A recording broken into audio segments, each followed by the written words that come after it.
Assalamualaikum warahmatullahi wabarakatuh. Selamat pagi sobat trader semuanya, dimanapun saat ini Anda berada. Jumpa lagi dengan WeChat Trading. Hari ini kita memasuki hari kedua di pekan kedua di bulan Juni 2025. Kita akan review dulu satu hari kemarin sebelum nanti kita akan membahas analisis untuk hari ini atau satu hari ke depan. Kita mulai dulu dari XAU USD ya. Namun demikian, buat teman-teman yang baru bergabung, yang baru menemukan channel WeChat Trading, jangan lupa subscribe, like, dan share videonya. Mudah-mudahan ada manfaat yang bisa diambil dan bisa dibagikan ke teman-teman yang lain. Kita mulai dari emas dulu, satu hari ke depan nanti kita akan bahas, kita akan review dulu. Satu hari kemarin kita perkirakan emas masih akan bergerak lanjut naik dengan perkiraan dan simulasinya. Kita nanti akan coba untuk review sebentar ya, sebelum kita bahas juga lebih panjang. Bagaimana kita bisa menempatkan area ini? Tentu kita sudah mulai proses menganalisis secara teknikal maupun fundamental.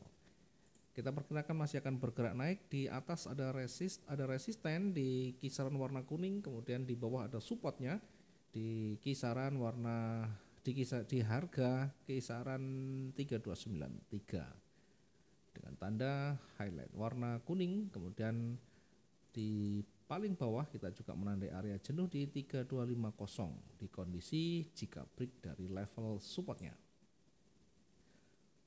Prioritas karena pergerakan masih akan bergerak naik, kita lebih dominan ke bullish di 3318.49.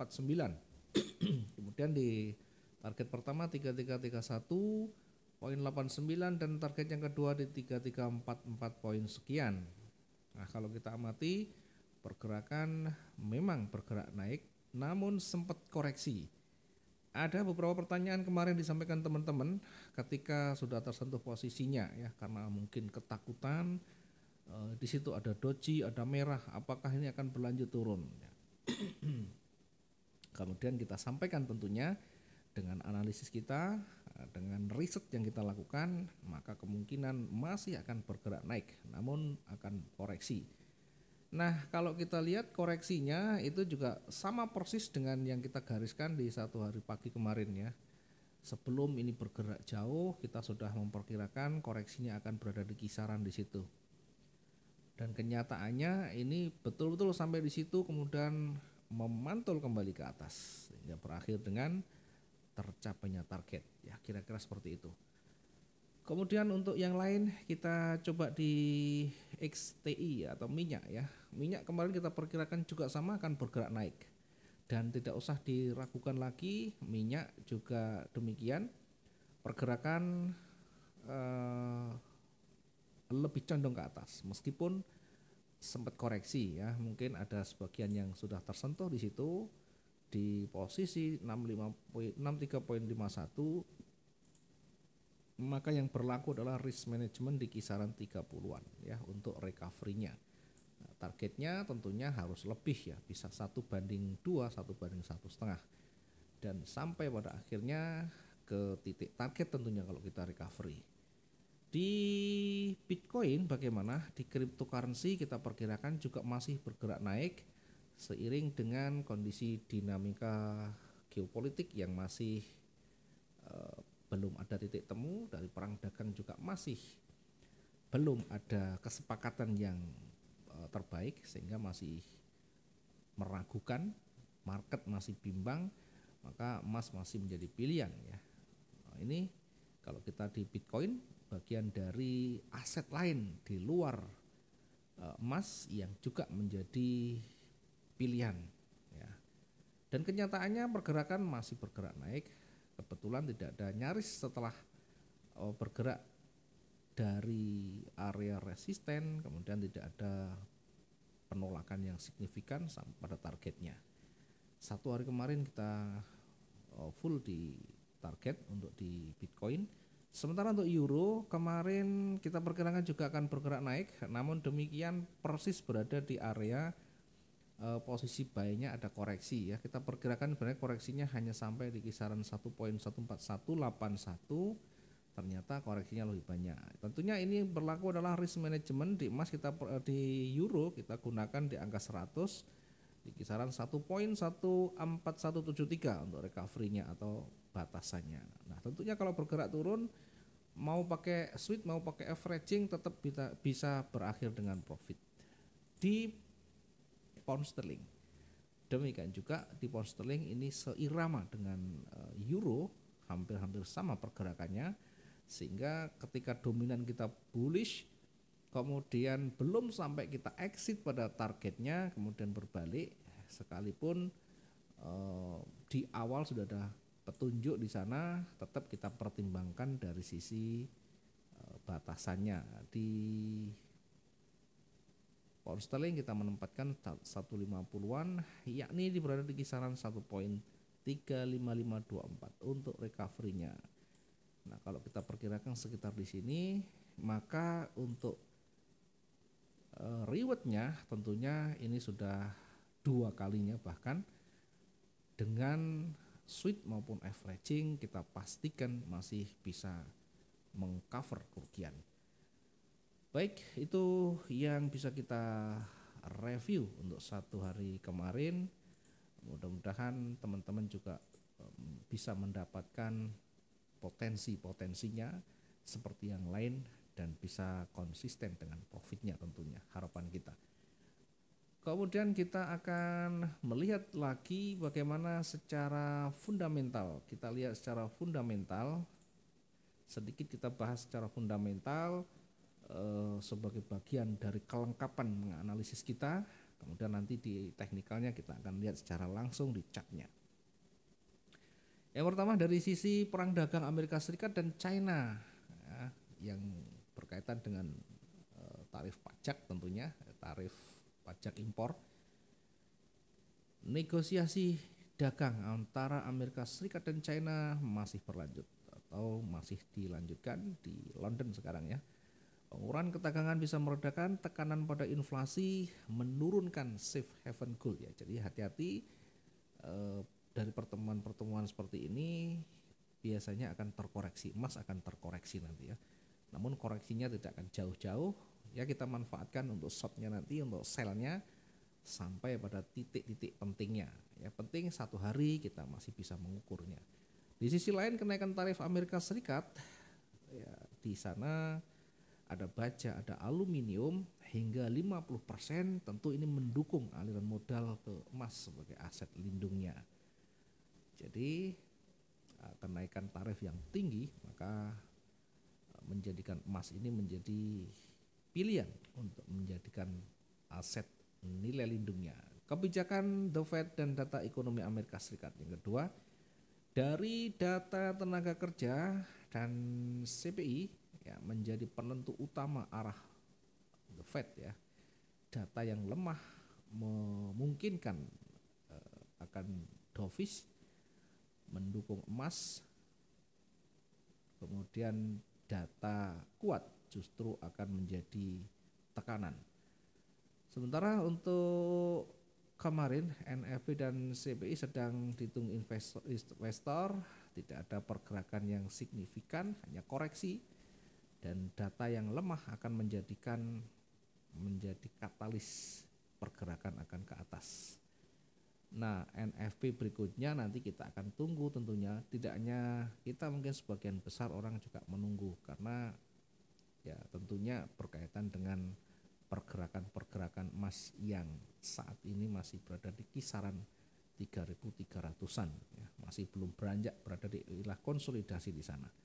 Kebijakan suku bunga dengan ekspektasi terhadap penurunan suku bunga Fed 2025 terus ditekan oleh data ekonomi yang lebih kuat. Namun Presiden Amerika Serikat menyampaikan preferensinya untuk kurs suku lebih rendah sebagai bagian dari strategi ekonomi. Yang ketiga, pembelian emas oleh Bank Sentral masih seperti yang kita sampaikan kemarin, karena ini berlangsung cukup lama di 4 tahun terakhir. Kebutuhan emas masih tergolong tinggi hingga nanti diperkirakan akhir tahun 2025. Dari sentimen dan arah pasar, menurut Quant Mutual Fund memperingatkan Potensi koreksi 12 sampai 15% dalam 1 hingga 2 bulan ke depan. Sebagian analis menyarankan untuk strategi sell on rally saat emas bergerak naik dari konsolidasi ya. Sekali lagi nanti kita lihat dari si teknikal, karena secara umum ya kecenderungan masih bergerak naik, namun ada bias-bias kecil, ada pertemuan-pertemuan yang bisa menjadikan pergerakan emas itu menjadi koreksi. Nanti kita akan lihat secara teknikal. Itu kira-kira yang bisa kita review atau bisa kita sampaikan. Untuk dari sisi fundamentalnya belum ada yang terlalu signifikan, sehingga pergerakan masih ya diperkirakan di angka 3.300-an ya. Ada koreksi kecil yang tadi kita sampaikan. Nah, kalau kita lihat di time frame H4 ya. Perhatikan di time frame H4 sebenarnya pergerakan itu masih dominasi oleh bullish ya. Hanya koreksi-koreksi kecil, bahkan masih terlalu jauh untuk sangat kuat bergerak ke bawah. Nah, pergerakan kecil ini tentu kita juga bisa manfaatkan untuk taking profit di target-target yang sudah biasa kita sampaikan ya, target yang realistis, masuk akal untuk satu hari. Kita masuk ke H1 aja ya, kita H1 biar lebih jelas. Di situ sudah ada momentum bearish. Akankah emas nanti akan bergerak jatuh ke bawah? Nah, kalau kita lihat dari yang terdekat tentunya dari sisi swing high-nya, dari sisi swing low-nya. Nah, ini juga bergerak turun, namun sekali lagi tadi sudah kita singgung dari sisi fundamental ya. Pergerakan ini juga dipengaruhi oleh pertemuan China dan Amerika Serikat di London. Ada koreksi kecil, kita perkirakan sampai di mana koreksinya. Kita coba mengukur dengan yang paling gampang ya.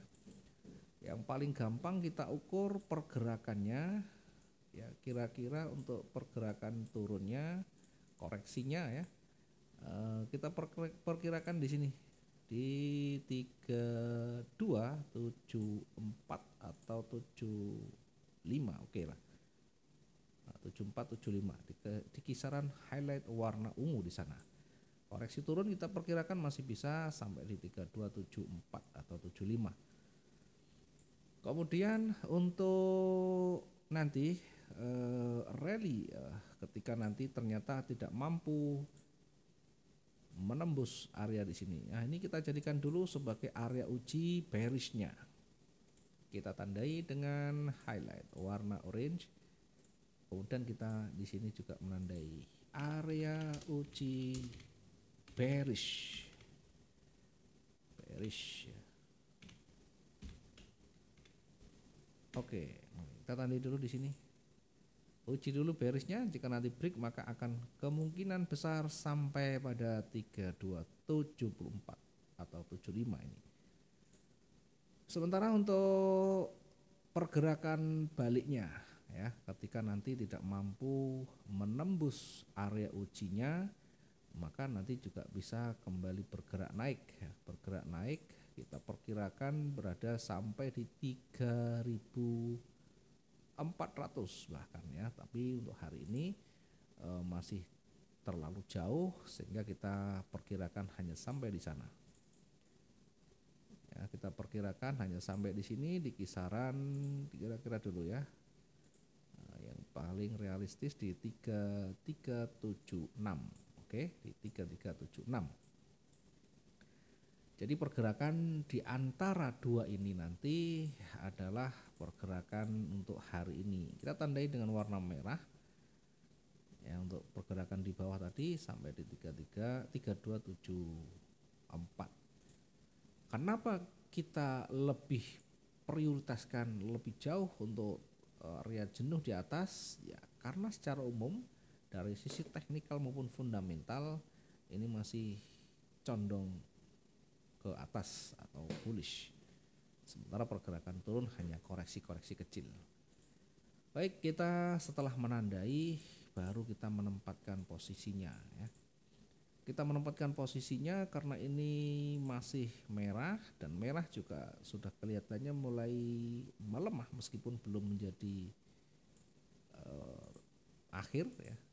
Namun kita lihat pergerakan merah sudah mulai berat ya.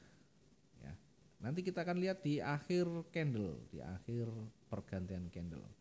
Kita tunggu di area uji bearish ini apakah nanti break atau tidak.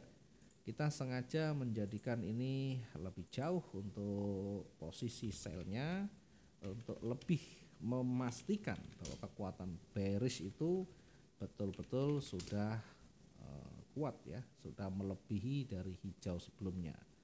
Sehingga kita menempatkan di 3292.34. Oke, posisi sell kita tempatkan di 3292.34. Untuk target yang terdekat kita tempatkan mendekati highlight warna ungu di bawah, itu yang terdekat itu di kisaran 3278 ya. Sementara jika nanti masih momentum bearish masih kuat, kita kembali akan targetkan untuk yang kali kedua di kisaran 3265. Oke, kita tandai dulu untuk target yang pertama di 3278. Kemudian target yang kedua berada di 3265.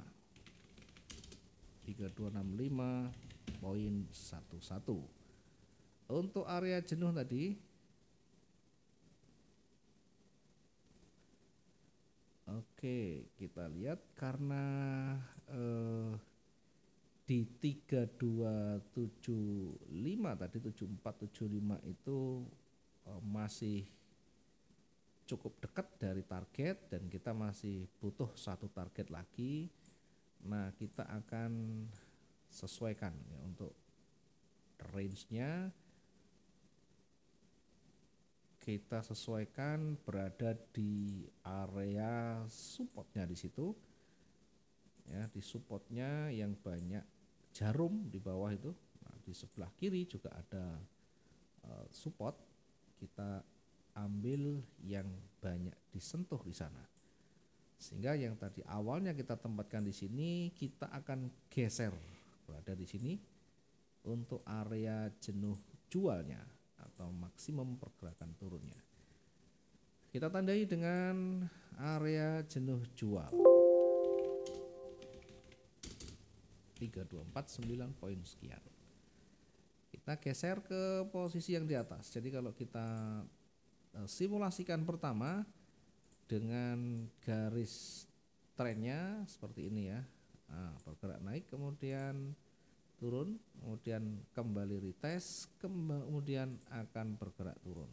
Nah, bergerak turun nanti kita uji di sini, kita uji di area uji bearishnya. Kalau dia turun kuat break di sana, baru nanti akan sampai di sini. Kemudian akan retest lagi menuju ke area resisten dan bisa kembali bergerak turun. Simulasi pertama seperti ini. Ya, tentu dengan syaratnya area uji bearish sudah ditembus dengan signifikan. Sebaliknya, jika tidak mampu maka akan berbalik. Nah, akan seperti ini sampai pada resistennya atau area koreksinya akan memantul sampai di area supportnya, kemudian akan membentuk struktur yang baru, bergerak naik sampai maksimum di 3376. Oke, mungkin seperti ini untuk gambar oret-oretannya. Baru kita menempatkan posisi yang di atas. Kita menempatkan di 2/3, ambil 2/3 dari kekuatan bearishnya saat ini ya, di kisaran 3313 ya. Kita tempatkan untuk bullishnya 33 13.38. Kemudian targetnya di mana? Kita targetkan di bukaan ya, dekat bukaan hari ini atau di tertinggi hari ini di kira-kira 3326. Nah, ini kita targetkan untuk yang pertama di 3326.76. Lanjut, jika momentum bullish masih kuat, nah kita lanjutkan sampai di swing yang di sebelah kiri di sini yang banyak disentuh, kira-kira sekitar 1.500-an. Kita turunkan sedikit saja. Nah, berada di 3340 untuk target yang kedua. 3340.88. Sementara untuk area jenuh beli tadi sudah kita sampaikan ya, berada di 3376. Area jenuh beli berada di 3376 poin sekian. Silakan nanti diuji yang pertama di area resisten di sini atau berada di area ini.